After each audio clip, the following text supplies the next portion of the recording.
बहुत समय पहले एक छोटे से गांव शिवपुर में माया नाम की एक औरत रहती थी।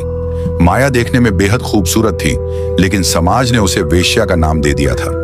वह गांव के बाहर एक पुराने खंडहर में रहती थी और गांव के कुछ मर्द चुपके उससे मिलने आते थे, लेकिन औरतें और बूढ़े माया को अपशगुनी मानते थे। माया की जिंदगी में रहस्य और दर्द भरा था। कहते हैं कि वह अपने पति और बच्चे की मौत के बाद यहाँ आकर बसी थी, लेकिन उसकी सुंदरता के कारण गांव वालों ने उसे कभी सम्मान नहीं दिया। माया ने इस तिरस्कार को अपनी किस्मत मान लिया था। एक दिन गांव के मुखिया ने घोषणा की कि गांव के पास वाले जंगल में चुड़ैल देखी गई है। वह चुड़ैल गांव वालों पर तबाही लाने वाली है। गांव के बड़े बुजुर्गों ने कहा, जो भी उस चुड़ैल का सामना करेगा वह जिंदा नहीं बचेगा। इसी बीच गांव के दो युवक रामू और श्यामू नशे में धुत होकर माया के घर पहुंचे।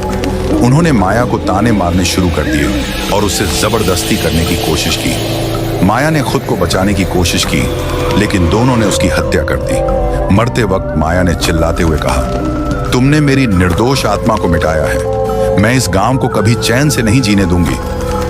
कुछ दिनों बाद गांव में अजीब घटनाएं शुरू हो गईं। जिन मर्दों ने माया को परेशान किया था वे रहस्यमय तरीके से गायब होने लगे। उनके परिवारों ने बताया कि उन्होंने आखिरी बार उन्हें माया के घर के पास देखा था।